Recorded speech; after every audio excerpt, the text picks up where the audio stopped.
Começa agora Sub40, o programa de entrevistas de Ópera Mundi com Breno Altman. Boa noite a todos e a todas. Hoje é 10 de dezembro de 2020. Começa agora mais uma edição do programa Sub40. Nosso propósito é entrevistar convidados e convidadas que representam uma nova geração de lutadores, pensadores e realizadores. Homens e mulheres de até 40 anos, às vezes um pouquinho mais, que são referências no mundo do trabalho, da cultura, das leis, da comunicação e da vida política.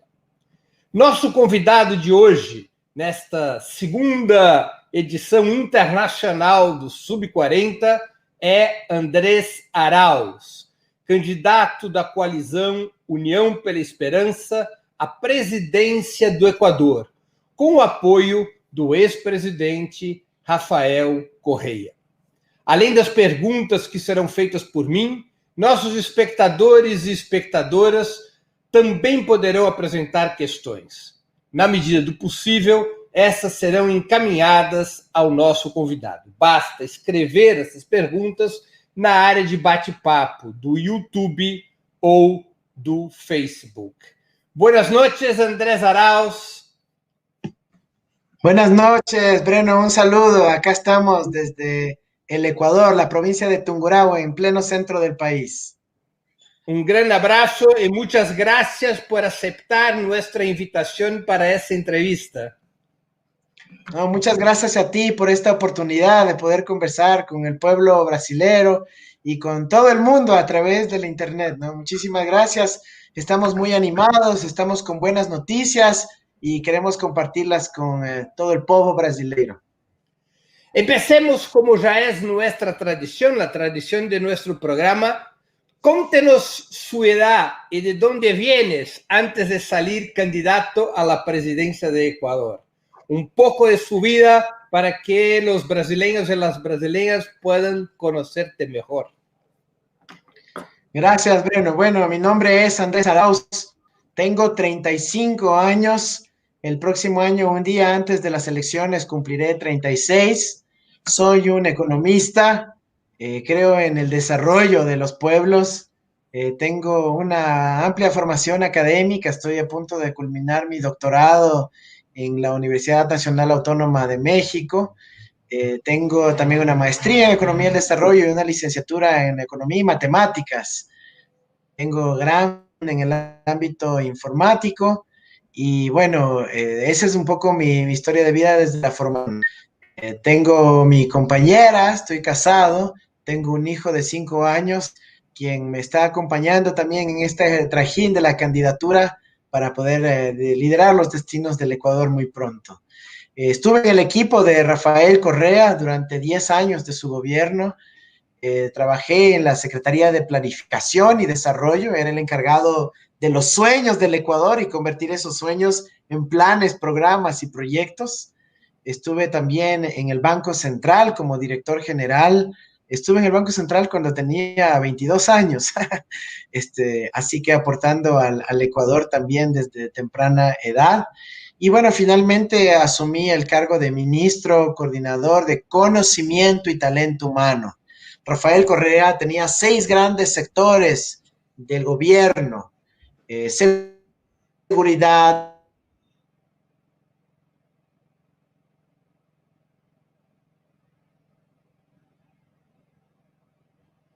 Houve um problema qualquer de conexão, a gente está esperando ele voltar. economía.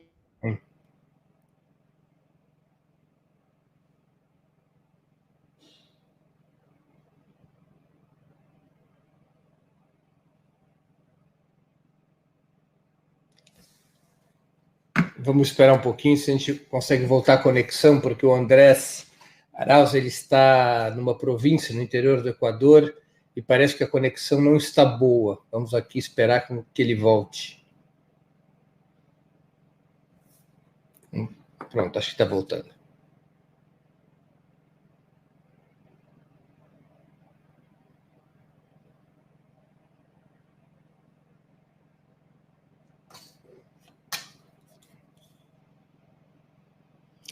Vamos aguardar um pouquinho só, a gente está tentando que ele volte aqui.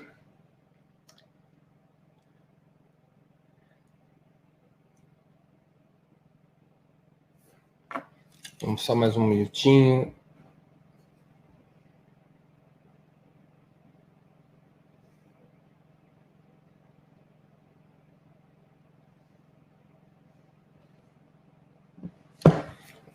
Ele está sem conexão, ele está no interior do país. Vamos esperar que volte.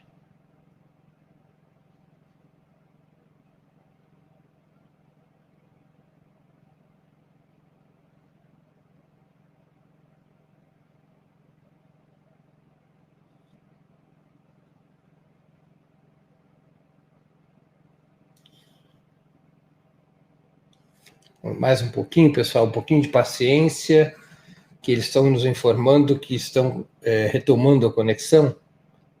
Às vezes acontece dessas coisas, às vezes por causa da chuva, às vezes porque também no interior do país a conexão não é das melhores. E provocou instabilidade e essa queda. Ele está num evento de campanha e ele está fazendo essa entrevista conosco a partir de uma casa de campanha bem no interior do país. As eleições no Equador são dia 7 de novembro, ele está em plena campanha, né? Ele está a 2 meses das eleições e nos cedeu esse horário, mas estando num lugar com a conexão não é das melhores.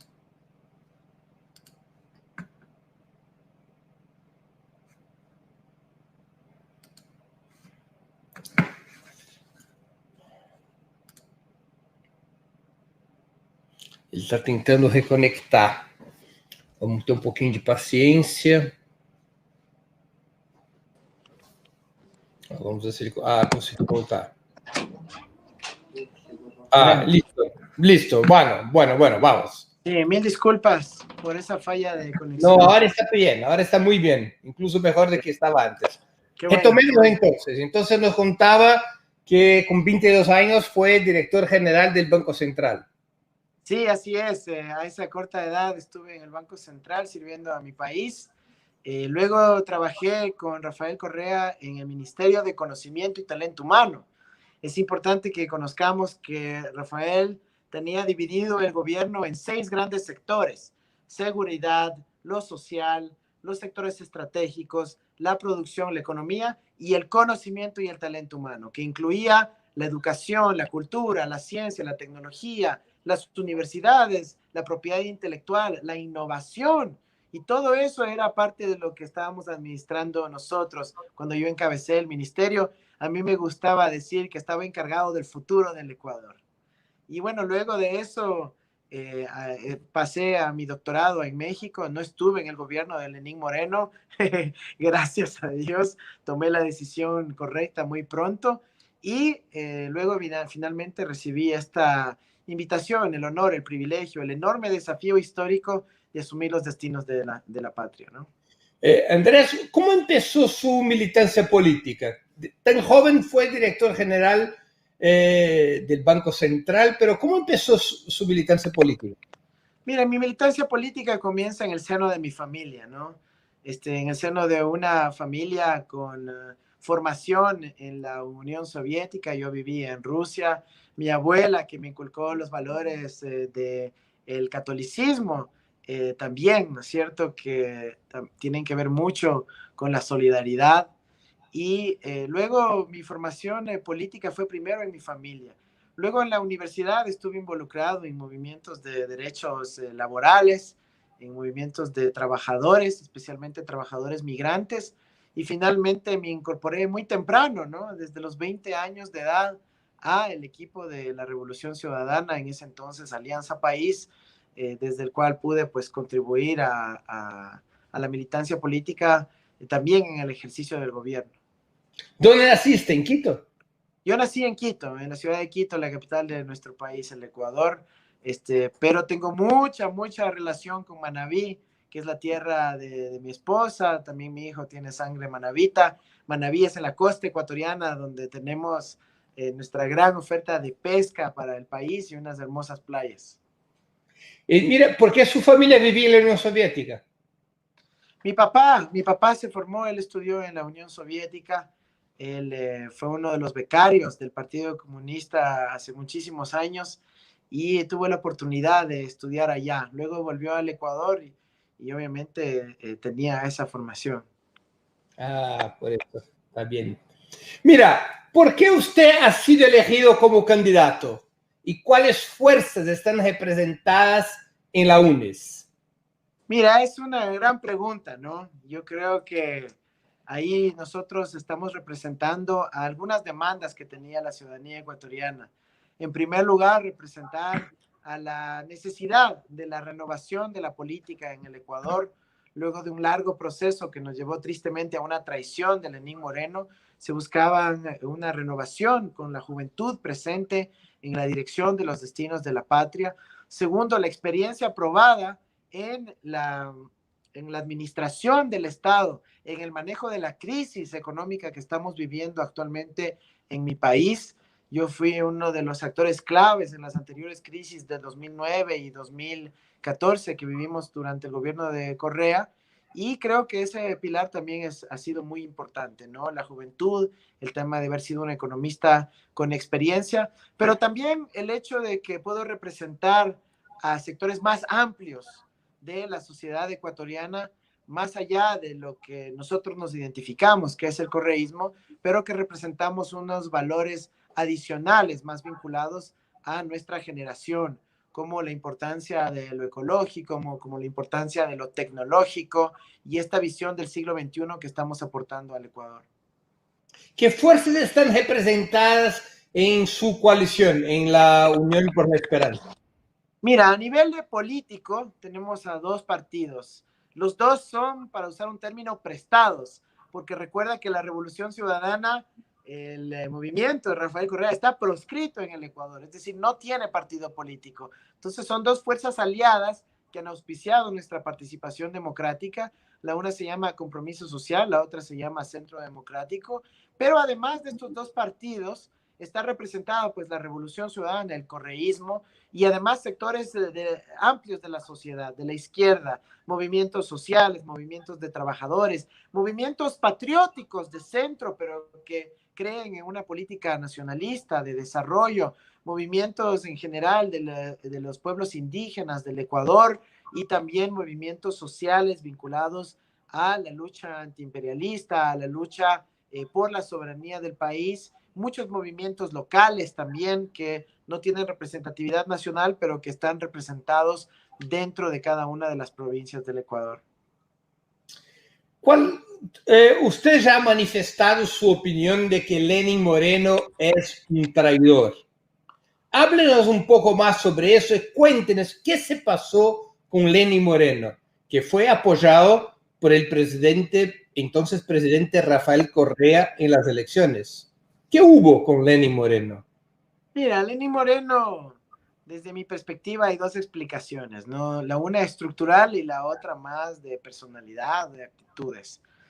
La una estructural que tiene que ver con el cambio en la correlación de fuerzas en la región y él al no tener una posición suficientemente sólida en defensa de los intereses del país, del futuro del Ecuador, simplemente sucumbió ante la más mínima presión que hubo de las fuerzas imperiales. Segundo, también en ese contexto, él tuvo los SINA Papers, un escándalo de corrupción que se reveló hace poco y que probablemente fue utilizado como instrumento de chantaje en contra de él. Pero eso sería darle demasiado mérito. Yo creo que también hay una explicación que tiene que ver con el hecho de una personalidad absolutamente débil y mediocre, que una vez que él ya no tenía a quién portarse leal o consecuente cuando Rafael Correa dejó el poder, buscó al siguiente poder, que era el capital financiero y las fuerzas hegemónicas a nivel planetario. Es ahí donde él se siente cómodo, ¿no? Simplemente rindiendo pleitesías al poder. Eso generó un descalabro de nuestro movimiento político, una partición en dos de nuestra fuerza parlamentaria y sobre todo lo más grave de todo, una traición al pueblo ecuatoriano, porque empezó a gobernar con el plan de gobierno de la derecha e inclusive llegó a decir en público que él odiaba a los que votaron por él. Y ese desprecio se siente en la calle porque el gobierno ecuatoriano ha abandonado totalmente a su gente, inclusive antes de la pandemia y más aún luego de la pandemia. ¿Cuáles fueron las principales medidas de traición de Lenín Moreno? Lo que él ha hecho en contradicción con el programa por lo cual ha sido electo. Mira, la principal tiene que ver con la traición a la democracia y a nuestro proceso constitucional en el Ecuador. Primero, que gobernó con un proyecto político distinto al que venció. En la Constitución nosotros teníamos un mecanismo para remediar, para corregir aquello, que se llama la revocatoria del mandato, pero impidió que se realice la votación de revocatoria del mandato, nuevamente traicionando al pueblo, a la democracia y a la Constitución. Luego estableció un reordenamiento institucional donde cambió todos los jueces del Ecuador, incluyendo los máximos, que es la Corte Constitucional. Luego impidió que haya un pronunciamiento de los ciudadanos cuando votaron por renovar el Consejo de Participación y destituyeron a los miembros de ese consejo, que era el que hubiera podido recuperar la institucionalidad del Ecuador. Eso ha sido quizás lo más grave, porque es una lesión de muerte a la democracia ecuatoriana y que ahora estuvo a punto de impedirnos participar en el proceso electoral. A quien sí impidió el proceso de participación fue a Rafael Correa, que pudiera haber sido candidato a vicepresidente, pero que gracias a esta enorme traición y cambio institucional se lo impidieron. Y en términos económicos, ¿qué ha hecho Lenín Moreno en contradicción con la política del correísmo? No, pues completo. La traición ahí ha sido un viraje de 180 grados. Adoptó una política absolutamente favorable a los intereses del capital especulativo extranjero, a favor del capital financiero nacional. Ha generado una política de aperturismo económico total, en donde en el Ecuador ha habido una extranjerización de la economía, en donde se ha privatizado bienes públicos, bancos estatales también, en donde se ha precarizado la situación de los trabajadores. Se aprovecharon de la pandemia para impulsar leyes en donde se permite bajar los sueldos en un 25%, donde se pidió despedir sin liquidaciones, en donde básicamente se ha paralizado y se ha congelado el crecimiento del gasto público, incluso en áreas como la salud y la educación. Y eso sí, ha privilegiado en un 100% el pago de la deuda externa, inclusive en una situación en donde las recomendaciones de los organismos internacionales eran que no se pague todavía porque había que privilegiar la atención a los enfermos, a los ciudadanos. Las manifestaciones del año pasado, que se dan en cuenta en las calles de Quito y de otras ciudades del Ecuador, ¿de qué se trataron esas manifestaciones? Disculpa, Breno, ¿me puedes repetir la pregunta? El año pasado, Ecuador tuvo protestas, manifestaciones muy amplias, muy multitudinarias, manifestaciones en contra del gobierno de Lenín Moreno. ¿Cuáles eran las reivindicaciones de esas protestas? ¿En contra qué estaban esas protestas? Mira, en octubre del año pasado, el 2 de octubre, se cumplía un plazo para entregar una carta al FMI indicando que habían tomado todas las decisiones que pedía el Fondo Monetario Internacional. Y como no tenían el apoyo político para poder aumentar impuestos, el IVA, el impuesto a valor agregado, entonces lo que hicieron fue de forma repentina quitar todos los subsidios a los combustibles en el Ecuador, incluyendo el diésel. ¿Cómo afectó eso a la ciudadanía? Pues inmediatamente aumenta el precio del transporte público, el de transporte pesado, el de transporte privado, y eso generó un caos social en lo inmediato. Entonces salieron a protestar los ciudadanos, principalmente liderados por el movimiento indígena del Ecuador, pero ya una vez que la protesta inició, por los transportistas y también por los barrios de clase popular en la ciudad de Quito principalmente.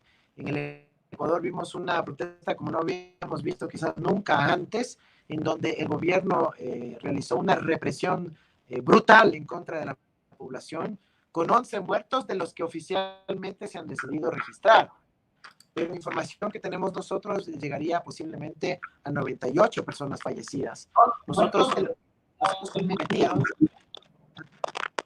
nos hemos comprometido a crear una comisión de la verdad para que se sepan cuáles fueron las decisiones del gobierno ya en la política represiva, en la política de inteligencia, de investigación, de acoso, y que derivó en el apresamiento de 3 dirigentes de la Revolución Ciudadana, entre ellas la prefecta de Pichincha, Paola Pavón, y el hoy secretario de nuestro movimiento político, Virgilio Hernández.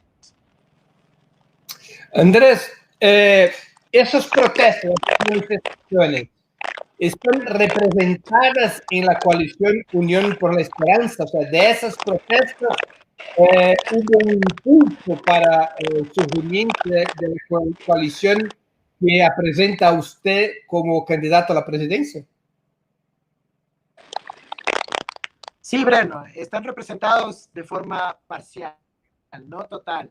Están representados porque hay muchos de los movimientos sociales, de los movimientos urbanos, de los movimientos campesinos, que sí se adhirieron a las protestas y están reflejados en la estructura de la Unión por la Esperanza. Están efectivamente incluso como candidatos en muchos de los puestos asambleístas para nuestro proyecto político. Podemos hablar de compañeros incluso que ejercieron un rol simbólico, como Yajaira Urresta, que fue disparada directamente a los ojos y obviamente le quitaron uno de sus ojos. Ella lidera una de las listas para asambleístas en la ciudad de Quito. Tenemos a compañeros del movimiento indígena que participaron en las movilizaciones, compañeros de movimientos sociales que tuvieron un rol crítico y fundamental en la movilización ciudadana en ese día, en esos días de octubre. Pero si hay un sector que está por fuera y que básicamente pertenece a la CONAIE, el movimiento indígena del Ecuador, y que ellos están por fuera, tampoco están muy cómodos con la candidatura que surgió del movimiento indígena, y hemos coincidido en un espacio que fue convocado por Evo Morales en Bolivia y que nos ha permitido conversar, abrir una conversación honesta, programática, que puede derivar en un programa de largo plazo para construir un Estado plurinacional e intercultural. Una espectadora nuestra, Aparecida das Dores Trindade, pregunta: ¿quién es su candidato a vicepresidente? ¿Cuál es el perfil de su candidato? Se cayó, ¿no? No, está volviendo. Te voy a repetir la cuestión y pido también a la producción del programa que ponga la cuestión en la pantalla. Aparecida das Dores Trindade, una espectadora nuestra, pregunta: ¿quién es su candidato a vicepresidente? Su nombre y su perfil.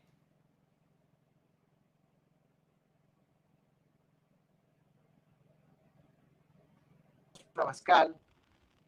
Hola, el candidato a vicepresidente se llama Carlos Rabascal. Es un compañero, un periodista, un comunicador, un empresario de la ciudad de Guayaquil, la segunda ciudad en el Ecuador, en la provincia de Guayas. Él es parte de la coalición de la Unión por la Esperanza. Él representa a los sectores a los cuales nos queremos acercar, sectores del nuevo progresismo, del centro hacia la izquierda, y es una persona que va a estar encargada de la relación y del funcionamiento del aparato productivo del Ecuador. Él es un gran compañero que estuvo también vinculado al proceso de la Revolución Ciudadana en el gobierno de Rafael Correa, pero desde el periodismo en la televisión pública, desde el periodismo independiente, y nos permite ampliar, ¿no es cierto?, en nuestra relación con la sociedad y el pueblo ecuatoriano. Andrés, ¿cuáles son las principales medidas de su programa de gobierno? ¿Qué va a hacer de distinto si llegas a la presidencia? Mira, nuestra principal prioridad y lo que vamos a actuar en los primeros días tienen que ver con la emergencia sanitaria y con la emergencia económica. Estamos viviendo una crisis económica sin precedentes en el Ecuador y además en el medio del abandono que ha tenido el gobierno a la población. Nosotros tenemos como prioridad exclusiva y excluyente la recuperación económica. Hemos hablado ya para poder tener una provisión de vacunas para la población y de esa manera reactivar las relaciones económicas y productivas, por un lado, restablecer el sistema de salud que fue destruido en el gobierno de Moreno, y por otro lado, la reactivación económica, que tiene que ver con poner dinero en el bolsillo de la gente, algo similar a las transferencias de renta que hemos visto en Brasil y en otras partes del mundo, para que la ciudadanía pueda tener ingresos, reactivar el consumo, fomentar el trabajo y el empleo, y que las madres de familia puedan cubrir las necesidades alimentarias de sus hijos. En el Ecuador, por primera vez, estamos viendo niveles relativamente altos de desnutrición aguda y riesgos de que tengamos una crisis humanitaria y de hambre en el Ecuador. Andrés, hay dos preguntas sobre cuestiones de gobierno que ganan la elección. Una de estas cuestiones es de Janaína Marx. El enfoque en el desarrollo es un punto importante en Ecuador. Sin embargo, creo que también es necesaria una formación política, principalmente de la juventud. ¿Cómo pretenden llevar ese tema?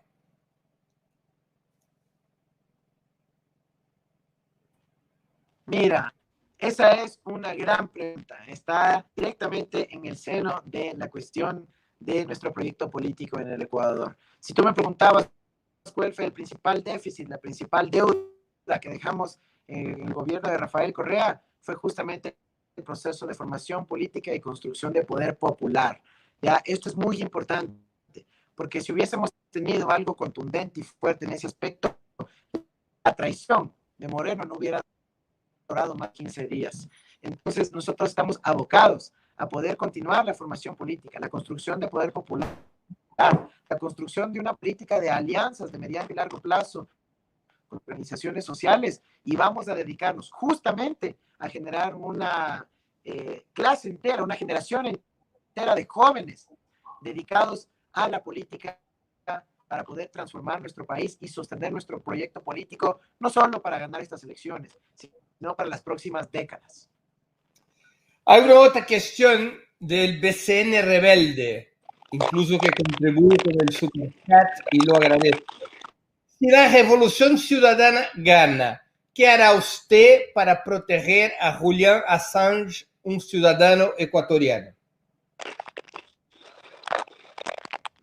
Bueno, es una gran pregunta, pero hay un problema de precisión.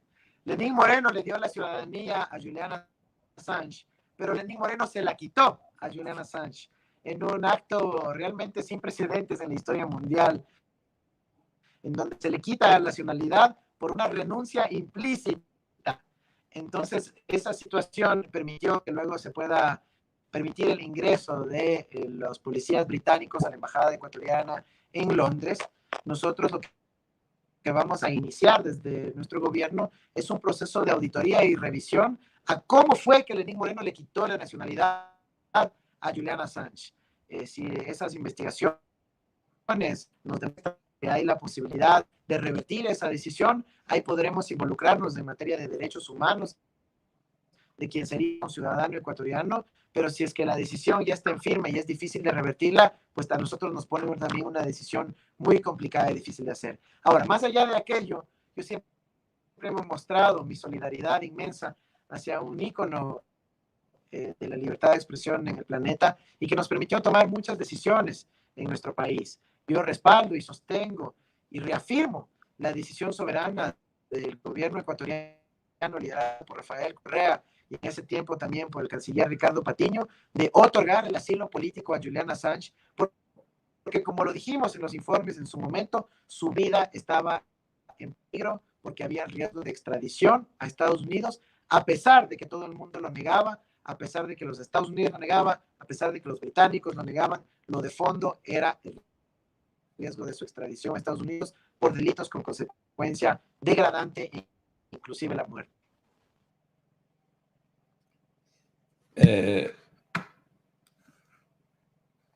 Creio que se caiu, não? Parece que caiu de novo.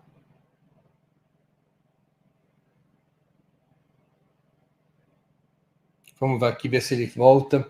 Peço desculpas, mas a conexão do Andrés realmente não está boa. Ele tem que entrar, ele entra e sai toda hora. O som está ruim por conta da região em que ele está. É uma entrevista muito interessante, mas nós estamos sendo prejudicados pelo problema de conexão.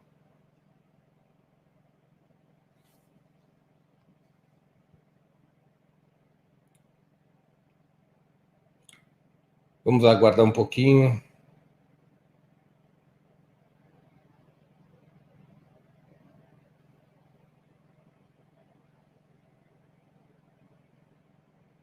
Só mais um pouquinho, ver se ele consegue voltar.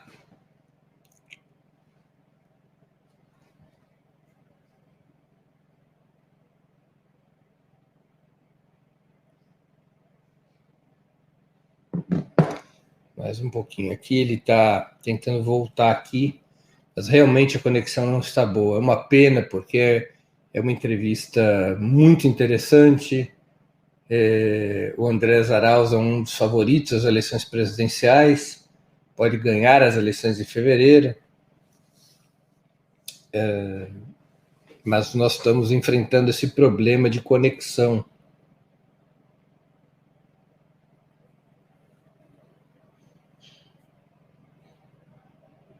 Vamos ver aqui. Parece que está voltando.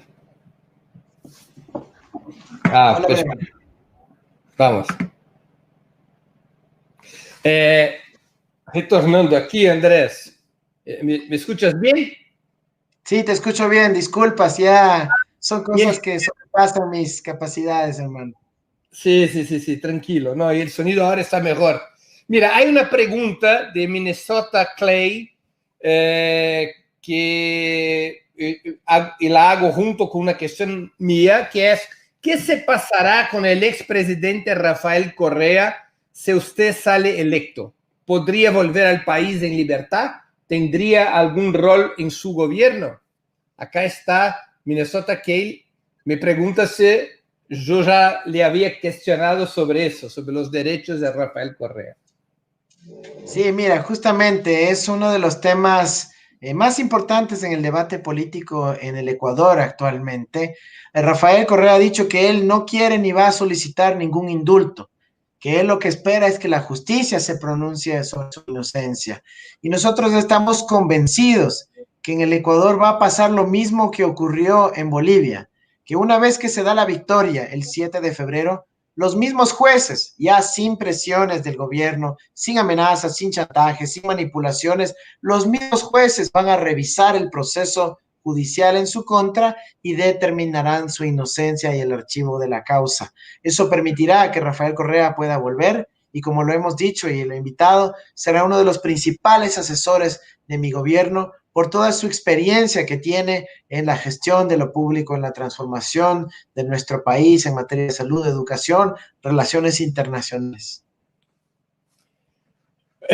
Andrés, lo que hubo para que se interrumpiera la revolución ciudadana, ¿hubo errores en el gobierno Correa a su juicio, además de la eventual traición de Lenín Moreno? Sí, tuvimos errores, Breno, tuvimos errores. El principal error fue la falta de profundidad en la construcción de poder popular. Y aquí la explicación puede haber muchas, ¿no? Pero la mía tiene que ver con un asunto de prioridad de la velocidad del proceso de desarrollo por sobre la participación democrática. Rafael Correa tuvo un liderazgo muy fuerte, permitió avanzar muy rápido en grandes transformaciones institucionales, de carácter político, de carácter económico, de carácter social y productivo, pero esas grandes transformaciones no fueron necesariamente producto de demandas sociales y de construcción de iniciativas populares, sino que fue un liderazgo desde el Estado. Eso hizo que cuando ya no estaba la figura del presente, pues era muy fácil que los poderes fácticos se puedan reagrupar y revertir los avances logrados. Por eso creo que nuestro reto principal es afincar nuestro proyecto político en poder popular, en poder social, en poder ciudadano, organizado, movilizado y permanentemente activado y vigilante de su proceso de desarrollo que está en el Ecuador. Hay algunas otras preguntas de nuestros espectadores y espectadoras. Telma Araújo pregunta, ¿el dólar seguirá como la moneda del Ecuador? Sí, el dólar seguirá como la moneda del Ecuador. La dolarización es un tema en el cual es fácil entrar, pero es imposible salir.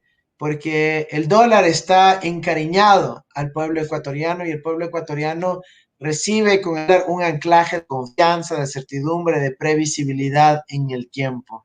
El dólar permanecerá como nuestra moneda y es más, nuestra política es fortalecer la dolarización, pero ¿cómo?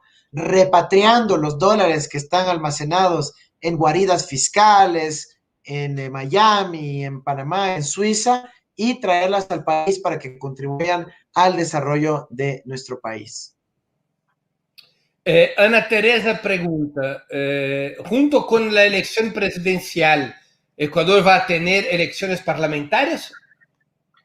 Sí, estamos teniendo elecciones parlamentarias. Nosotros estimamos que vamos a ser la fuerza política más grande en el Parlamento ecuatoriano y vamos a poder de esa manera lograr una transformación institucional que contribuya a nuestro proyecto de desarrollo. Andrés, en esta semana el Consejo Nacional Electoral de Ecuador ha confirmado su candidatura y la de Carlos Rabascal, su vice, para las elecciones de 2021. ¿Cómo evalúa ese proceso? Sí, ¿Hubo intromisión del mira, gobierno? Breno, finalmente fuimos aprobados, está nuestra candidatura en firme, luego de un largo proceso en donde muchos abogados, lobbyistas de las grandes transnacionales se dedicaron a boicotear nuestra participación electoral en complicidad con el gobierno de Lenín Moreno que presionó a los jueces del Tribunal Contencioso. Finalmente logramos participar. Lo que sí lograron ellos es sacar a Rafael Correa de la opción como vicepresidente, ¿no? Eso lo lograron mediante una sentencia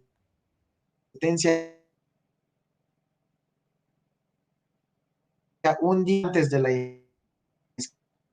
inscripción.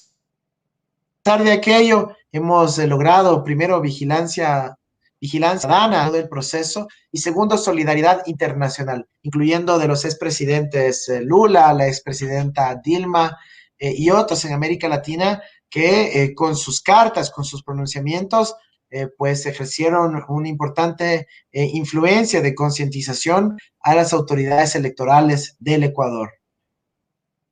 ¿Ustedes tienen recelo de que pueda haber un fraude en las elecciones? Sí, sí tenemos ese recelo. Hay intentos ya de suspender las elecciones para que no sean el 7 de febrero. Estamos desplegando una exigencia de vigilancia y control electoral muy grande por parte de nuestros amigos, aliados y observadores internacionales, pero también estamos desplegando nuestra propia fuerza de control electoral. Es un asunto muy, muy importante. No podemos permitir que nos roben los votos el día de la elección. Tenemos muy fresca la experiencia de Bolivia y estamos preparados para enfrentar un escenario similar. ¿Quiénes son los principales contrincantes de la UNES, de su candidatura? Mira, hay 18 candidatos en la papeta, pero básicamente dos con posibilidades fuertes. El uno es Guillermo Lasso, es un banquero neoliberal. El segundo es Yacu Pérez, un activista indígena hasta hace poco prefecto de la SUAY, que apenas estuvo un año en el cargo antes de renunciar para esta aventura electoral. Nosotros estamos enfrentando a las fuerzas del bloque neoliberal con muchísima contundencia, estamos liderando las encuestas y más allá de los otros candidatos, estamos recibiendo el apoyo multitudinario de las familias y de los votantes ecuatorianos porque saben que con nosotros hay la posibilidad de recuperar su dignidad, las posibilidades de trabajo y recuperación económica. ¿Quién es el candidato apoyado por Lenín Moreno? Mira, Lenín Moreno está apoyando a quien quiera que se oponga a nosotros, a quien quiera que se oponga a nosotros, porque él tiene pactos básicamente sobre la base de lo que se llama el anticorreísmo. No tiene una posición a favor de nada, sino en contra del desarrollo, en contra del progreso de los pueblos. Él apoya tanto a Guillermo Lasso como a Yacu Pérez e inclusive está gestionando para que pueda entrar un cuarto candidato que entraría con fuerza y que también está en alianza con el gobierno de Moreno.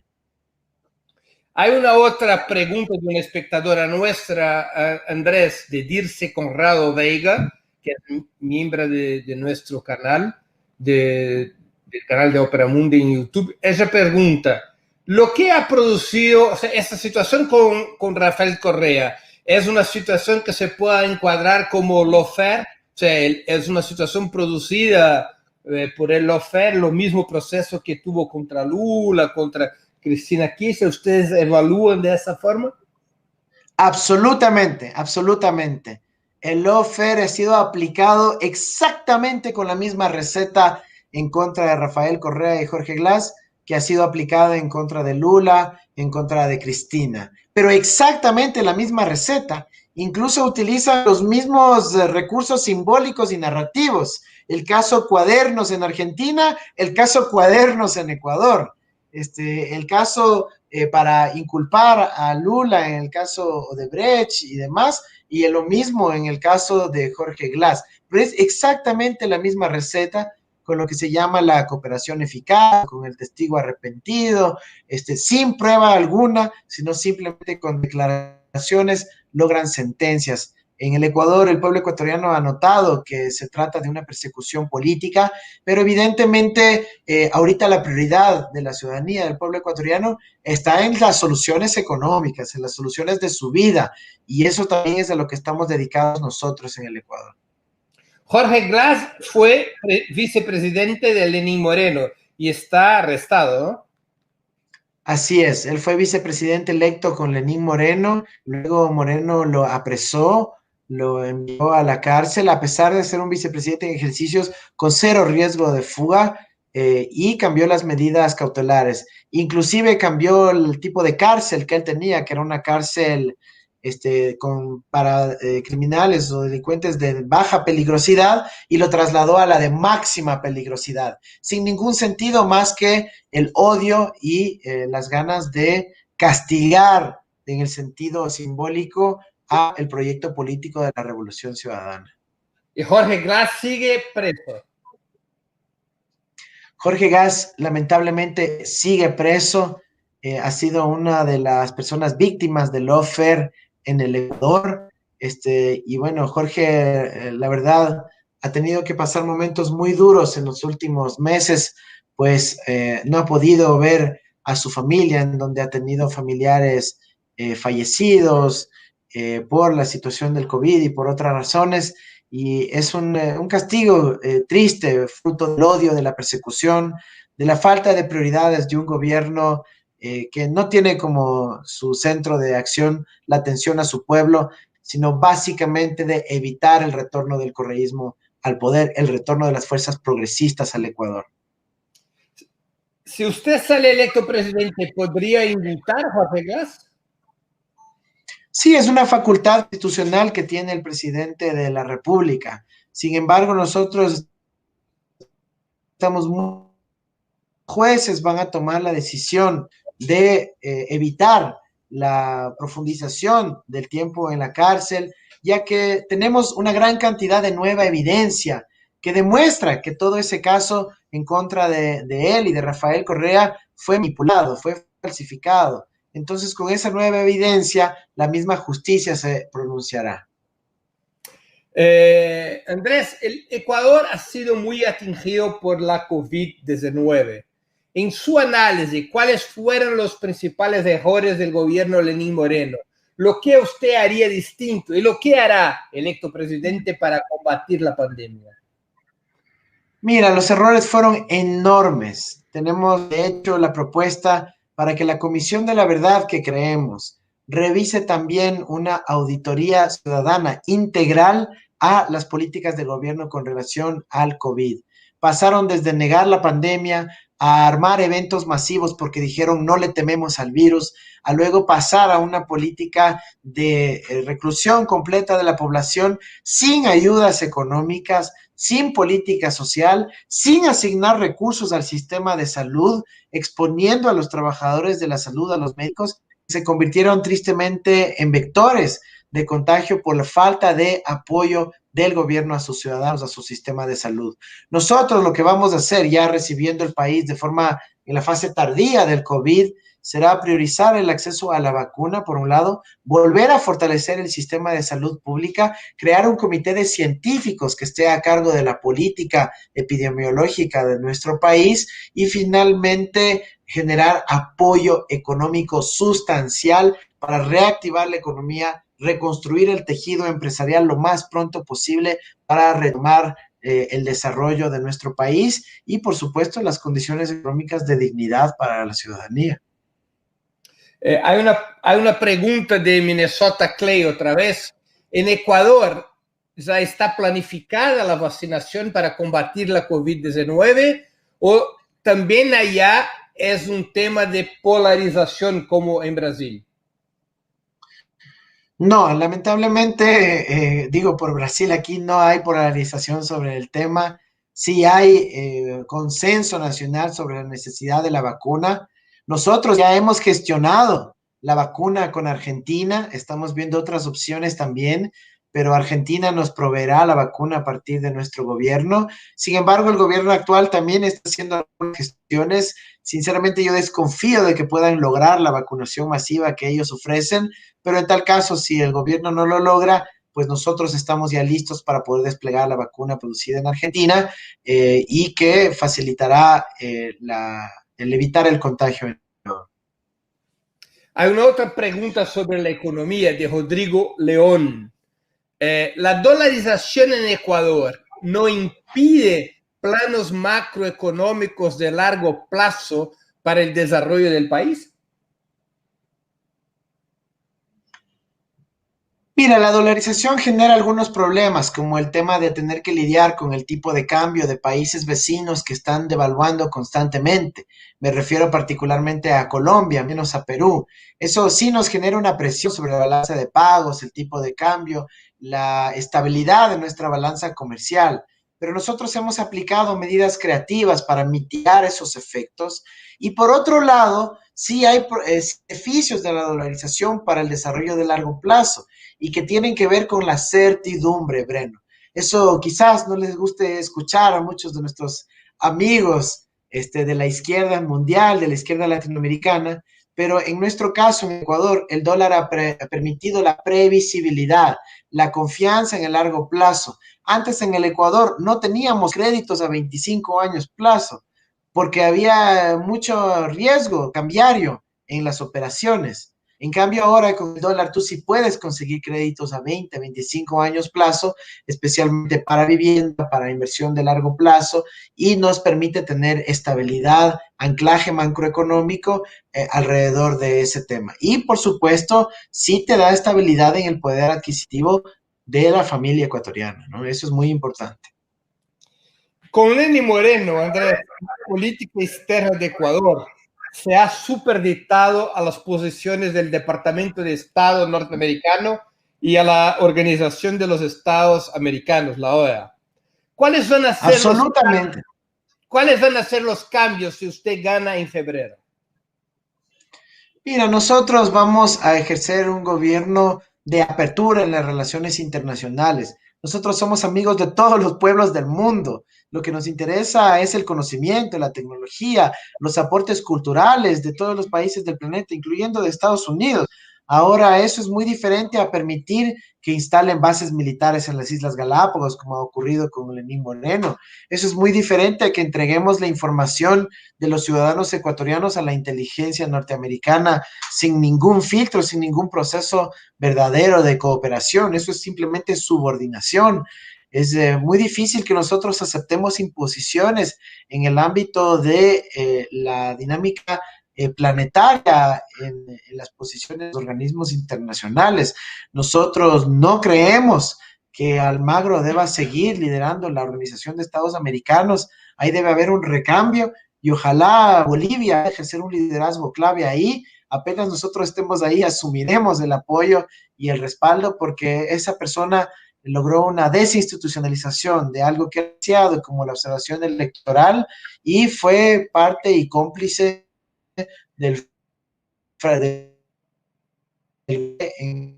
nosotros va a haber una política soberana en respeto de nuestra constitución, sin enemistarnos con nadie, pero preservando la soberanía y buscando los espacios en los organismos internacionales que merecemos y nos pertenecen. Hay una otra pregunta de una espectadora nuestra, Ana Teresa. ¿cuál sería la menina de los ojos? O sea, la cuestión más, su primer acto como presidente, su cosa más importante.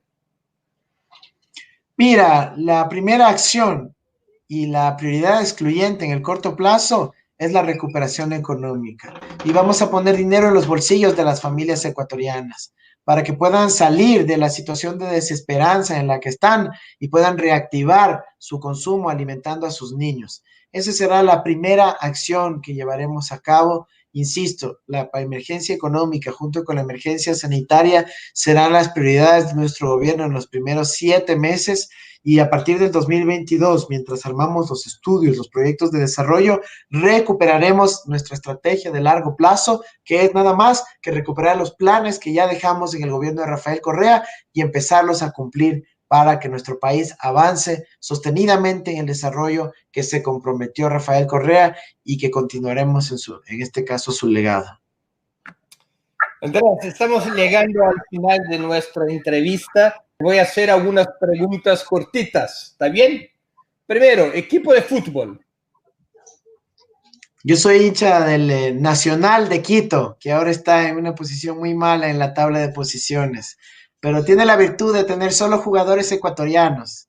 Yo soy muy nacionalista en ese aspecto. Un libro inolvidable.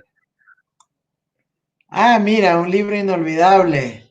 ¿Qué te puedo decir? El libro que más me motivó a mí en mi juventud y que siempre lo recuerdo es Juan Salvador Gaviota. Creo que nos permitió soñar a muchos jóvenes. Su música preferida. Mi música preferida. A mí me gusta mucho el rock folclórico, pero también me gusta la fusión de ritmos. Así que me gusta todo lo que es el tango electrónico, me gusta el hip hop y me gusta como te decía, la fusión de ritmos, ¿no? Folclóricos junto con el rock. El plato preferido. El plato preferido se llama el ceviche jipijapa, que es un plato de pescado, una sopa fría de pescado con maní y aguacate que te invitaré cuando vengas acá al Ecuador. Una película marcante. Te voy a decir una de las más recientes que me gustó muchísimo, ¿no? Película coreana sobre las relaciones y las clases sociales en Corea. Creo que ha generado un impacto interesante. Sí, acá en Brasil tuvo el nombre de Parasita. Ah. Bueno, su ídolo político. Mi ídolo político. Oye, qué buena pregunta. Es un tema trascendental. Yo diría que Eloy Alfaro. Eloy Alfaro en el Ecuador fue líder de la Revolución Liberal. Es el que permitió básicamente que el Estado sea el que nuevamente gobierne la sociedad y que podamos tener cosas tan básicas como el registro civil, el derecho a votar de las mujeres ecuatorianas e inclusive la educación laica y gratuita, ¿no? Un episodio histórico en lo cual te gustaría haber participado. La crisis de misiles en Cuba en 1962, ¿no? Creo que es un episodio histórico muy interesante que tuvo ahí a Cuba en medio de dos gigantes como protagonista de la historia.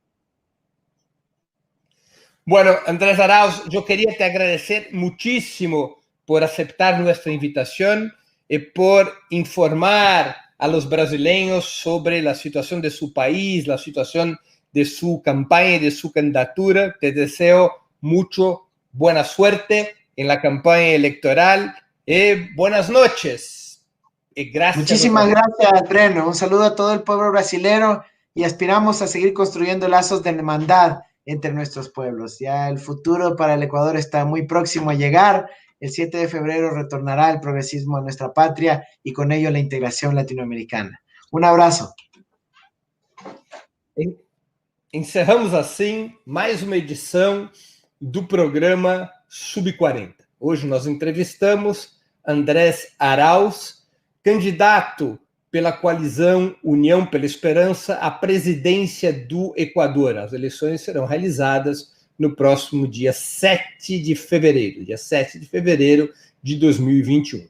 Queria agradecer a todos que nos acompanharam nessa noite de 10 de dezembro de 2020, Dia Mundial dos Direitos Humanos.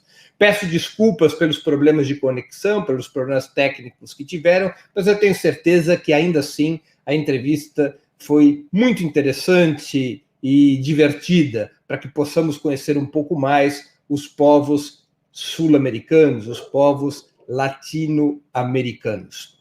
Eu queria agradecer, portanto, a todos que assistiram essa noite, especialmente aqueles que fizeram perguntas, mais especialmente ainda aqueles que contribuíram através do Superchat ou se tornaram membros pagantes do canal de Ópera Mundi no YouTube. Nós nos veremos novamente com o programa Sub-40 na próxima quinta-feira, dia 17 de dezembro de 2020. Será o último programa Sub-40 desse ano. Nós retornaremos depois apenas em fevereiro. O nosso último programa do ano será uma entrevista com a cineasta brasileira Petra Costa, que concorreu recentemente, no ano de 2020, ao Oscar de melhor documentário com Democracia em Vertigem. Vamos entrevistar, portanto, Petra Costa no dia 17 de dezembro, nos canais do Ópera Mundi, no YouTube, no Facebook e no Twitter, às 8 horas da noite. Até lá e um grande abraço. Boa noite a todos e a todas. Para assistir novamente esse programa, se inscreva no canal do Ópera Mundi no YouTube. Curta e compartilhe nossos vídeos. Deixe seus comentários. O jornalismo de Ópera Mundi é mantido com o seu apoio.